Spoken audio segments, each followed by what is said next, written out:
이번 책은 조지 엘리엇의 미들마치입니다. 엄기니는 이미애입니다.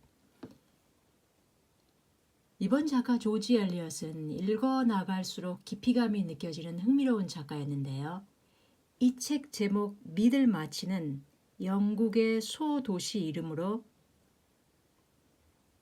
전통적인 아직 신분 계층의 그런 면도 남아있지만 변화의 움직임, 예를 들어 철도, 병원, 선거권 제도, 의료 시스템 이런 변화 등 그 정치적, 사회적 흐름의 물결이 새로운 인물들의 등장과 함께 세밀하고 폭넓게 그려집니다. 이 책의 큰 줄기는요, 결혼 생활 전개 과정의 전후 과정의 흐름을 사실적으로 다루고 있습니다. 문학 비평가 F.R. 리비스는요, 영국 소설의 전통이 제인 오스틴, 조지 엘리엇, 토마스 하디, D.H. 로렌스로 이어진다고 평했을 정도로 계보가 있는 인정을 받은 19세기 영국의 주요 작가 중 한 명이라고 합니다. 여성 작가이지만 저는 제인 오스틴을 읽을 때는 느끼지 못했는데 조지 엘리엇을 읽을 때는 사회를 다루는 그 폭에서부터 훨씬 넓은 시야를 갖게 해주었고요. 복잡한 인물 구도의 짜임에서도 큰 틀 속의 작은 구조물들이 블록을 짜 맞추듯 잘 짜여 있었고요. 그리고 작가가 그들을 가지고 노는 듯 즐기고 있다는 느낌마저 들 정도였습니다. 그 이유는요, 그 각 장을 들어갈 때 반드시 짧은 식구절이나 다른 작품 속의 문장들을 싣고 있는데요. 그 상징성이 책을 읽어 나갈수록 압축해서 암시 효과를 보여주고 있음을 보면서 그 압도되는 느낌을 받게 됩니다. 예를 들어 그녀가 크로스와 함께 단테를 읽으며 사랑하게 되었고 결혼에 이르잖아요. 단테의 짤막한 식구들도 꽤 많이 실려 있는데요. 그 집약성이 압도적으로 암시 효과를 주고 있음을 볼 때 몰입하게 되더라고요. 저는 미들마치를 읽으면서 사일러스 마너가 궁금해져서 함께 읽었는데요. 미들마치는 1권이 650페이지, 2권이 700페이지 정도 되는 두꺼운 책인데 반해서 이 사일러스 마너는 330페이지 정도 되는 얇은 책입니다. 인물의 묘사와 장면의 묘사가 뛰어난 작품으로 호흡을 짧게 하면서 독서의 맛을 제대로 볼 수 있었던 아름다운 작품이었습니다.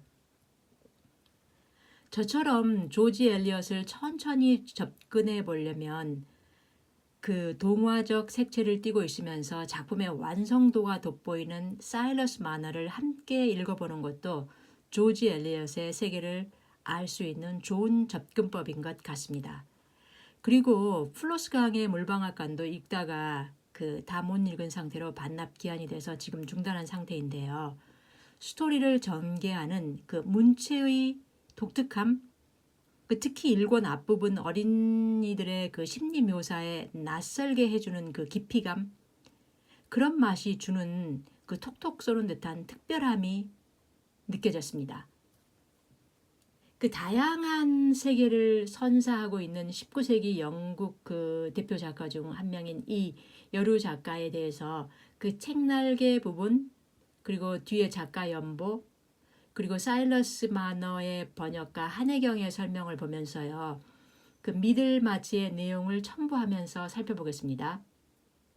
그녀는 1819년 영국 워릭셔에서 3명의 자녀 중 막내로 태어났는데요. 아버지가 토지 관리인이었습니다. 어머니가 병약해서 그녀는 교육을 여러 기숙학교에서 받았습니다. 16살에 어머니가 돌아가신 후 가사를 떠맡아 아버지를 돌보며 15년간 독자적으로 공부를 하였는데요. 토지 관리인인 아버지, 이 부분에서요. 이 책에서 케일럽 가스 씨에게 그 아버지의 그 부분을 투영시켰음을 알 수 있었는데요. 왜냐하면요, 그 케일럽 가스의 업무가 아주 세세하게 묘사가 잘 되어 있거든요. 어머니가 돌아가신 후 그녀가 가사를 떠맡으면서 아버지를 돌보며 보낼 때 그녀의 산 경험을 녹여내고 있음을 이 소설 속에서 읽어낼 수 있습니다. 그 가장 평범한 가스 집안의 캐릭터들이 완성도가 높은 인물로 탄생함을 볼 수 있는데요. 이 소설 속에서 케일럽 가스 씨는 형식에 얽매이지 않고 감정을 즉시 터뜨리지도 않으면서 가장 현명하고 또 헌신적이며 이타적인 강한 그 윤리적인 내면의 힘을 가진 인물입니다. 가스 씨 집안 사람들 또한 이 책 전체 인물들 중에서 확실하게 자신의 가치관이 뚜렷한 인물들임을 엿볼 수 있는데요. 그 케일럽 씨의 딸 메리는 프레드 빈 씨의 세상을 넓혀주었고, 그리고 케일럽 씨의 부인 수저는 케일럽 씨와 세계를 함께 공유하면서 그 개척해가는 그 진보적인 캐릭터로 그려집니다. 그 폭넓은 영역에서 지적이며 시대적으로 그 진보적인 힘을 가진 이 조지 엘리엇을 느껴볼 수 있었습니다. 그리고 이 15년간의 이 독자적 공부를 할 때 그때 코벤트리 교사에게 이탈리아어, 그리스어, 라틴어를 배웠고요. 3년간 신학, 종교사, 낭만주의 작품을 광범위하게 독서를 이어갔는데요. 예수의 생애를 번역, 출간하기도 하였고요. 이 그녀의 광범위한 독서 세계가 암시해주듯이 이 작품 미들마치에서 보면요. 그 주인공인 도로시아의 남편 캐서본이나 상당히 비중 있게 나오는 그 페어 브라더시 등이 목사이고 그 덧붙여 그 목사들의 종교관이나 목사의 활동, 그 종교적인 그 사명감이나 교구 지명, 그 목사, 부목사 관련 가족 살림살이 경제적인 측면들까지 때로 지루하게 사실적으로 생생하게 묘사가 됩니다. 자, 조지 엘리엇이 작가로 살기로 결심하고 웨스트민스터 리뷰의 그 부편집장을 지냈으며 그때 그 문학 비평가 G.H. 루이스를 만나고요. 그 유부남인 그와 동거를 시작하면서 그 사회적으로 센세이셔널한 물의를 일으키거든요. 그로 인해 그녀의 오빠와 의절을 합니다. 근데 그 자유연애주의자였던 루이스의 부인은 이미 다른 남자와 동거 중이었다고 하네요. 아무튼 그 당시 문학 비평가 그 G.H. 루이스는 저명 인사였는데요. 그 후 그녀는 그녀의 충실한 그 문학의 조언자이자 동반자로 함께했다고 하네요. 루이스는 그녀의 인생의 가장 중요한 동반자였음을 알게 해줍니다. 그녀는 그 당대의 사회적 편견 때문에 메리 앤 에번스라는 이름 대신 남성 필명 조지 엘리엇으로 소설을 쓰기 시작합니다. 큰 작품들 위주로 몇 가지를 보면요. 그 첫 장편 소설 애덤 비드는 비평가들의 그 절찬을 받았고 첫해 1만 6천 부가 팔렸고요. 1860년 플러스강의 물방앗간이 출간되었고 그 다음 사일러스 마너, 역사소설 로몰라가 주관되었고 그리고 그 엘리엇 부부는 이탈리아 여행 중 로마에서 젊은 미국 증권 중개인 존 월터 크로스를 만납니다. 그리고 그들은 절친한 친구가 됩니다. 특별한 사이가 되는데요. 이 책에서도요. 그 이탈리아 여행은 특히 로마요. 주인공 도로시아가 신혼여행을 갔던 것이고 윌과 서로 깊이 내면의 교감을 한 것입니다. 그러니까 종교적인 사명감에서 위대한 연구에 몰두해 있는 그 남편의 연구에 동참한다는 그런 사명감에 충만해 있던 그 도로시아가 그 27살이나 많은 이 목사인 남편을 선택했던 그녀의 첫 번째 그 용기가, 그러니까 그녀 자신이 무지했음을 깨달은 곳이 바로 이 이탈리아 로마였거든요. 그러니까 남편의 그 사명감이라는 그 일이 시대에 뒤떨어진 허상이었음을 그녀가 알게 되거든요. 이때 절망에 처해 있던 도로시아를 만나 그녀의 슬픔을 공감해준 위를 조지 엘리엇이 다시 재등장시킨 곳이 바로 로마였습니다. 자, 엘리엇은요, 이번 작품 이 미들마치를 1871년부터 잡지에 연재했는데 이 작품은 그녀의 최고 작품이 됩니다. 그 다음은 한혜경의 설명에 따르면요, 1878년 루이스의 죽음에 그녀는 큰 충격을 받았고 슬픔에서 헤어나오지 못해 두문불출하다 미들마치의 성공으로 수입이 늘면서 5,000파운드의 재산을 갖게 되었고, 루이스가 이를 관리해 왔었는데 그가 세상을 뜨자 재정 관리에 문제가 생기게 되었던 거죠. 그래서 이탈리아 여행에서 만났던 그 젊은 미국 증권 중개인 있잖아요. 그 크로스를 자주 불러서 의논하게 되었고요. 같은 시기에 크로스도 어머니를 잃어서 함께 단테를 읽으며 문학을 토론하다가 서로 사랑하게 되었고요. 그때 엘리엇은 20세 연하인 크로스와 정식으로 결혼하면서 다시 한번 세상 사람들을 놀라게 했다고 합니다. 23년간 의절한 끝에 오빠 아이작에게서 결혼 축하한다는 그 편지를 받았고 오빠와 화해를 했다고 합니다. 그러나 그녀는 그의 만성 신장 질환으로 61세로 세상을 떠납니다.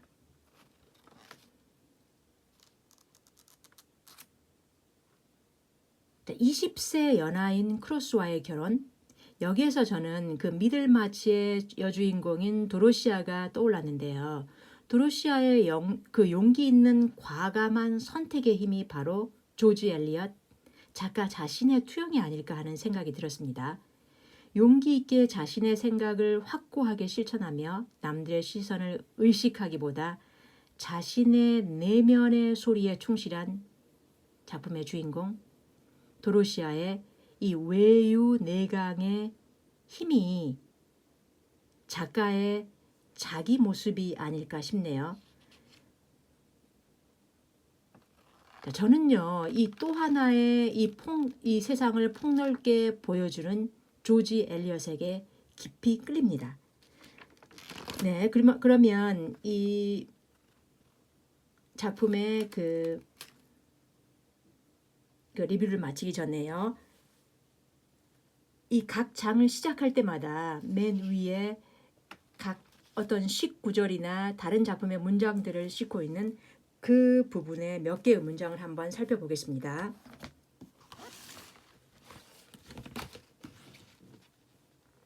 먼저 1권에서요.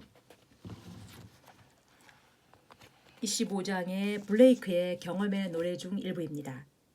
사랑은 자신을 기쁘게 해주려 하지 않고 자신을 보살피지 않으며 다른 이에게 안락을 주고 지옥의 절망에서 천국을 세운다.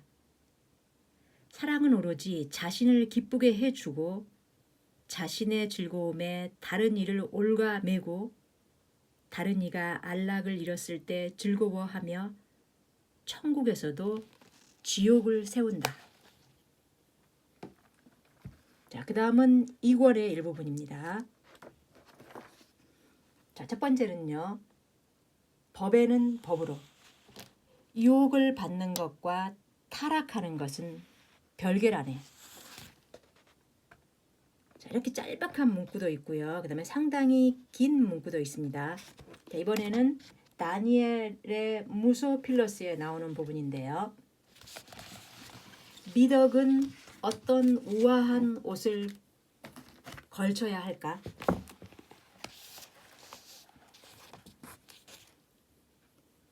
악덕이 똑같이 우아한 옷을 입고 잘해 나간다면, 거짓, 교활함, 경솔이 똑같이 칭찬할 만한 목적을 갖고 아름다운 역할을 수행한다면, 사건들이 기록된 이 막강한 책, 세계 행위의 보편적 지도는 강력히 통제하고 온갖 몰락으로부터 입증한다. 가장 고든 길이 그래도 가장 성공한다는 것을 전 세계의 눈으로 바라보고 모든 시대의 지성을 간직한 진지하고 조예 깊은 경험이 안내자 없는 기만보다 더 안전한 길을 가지 않을까? 자, 그러면 하나만 더요. 자, 그 다음은 토머스 토비트서 중 결혼 기도 중 한 문장입니다. 저희가 함께 늙어가도록 자비롭게 허락해 주십시오. 네, 끝까지 들어주셔서 고맙습니다.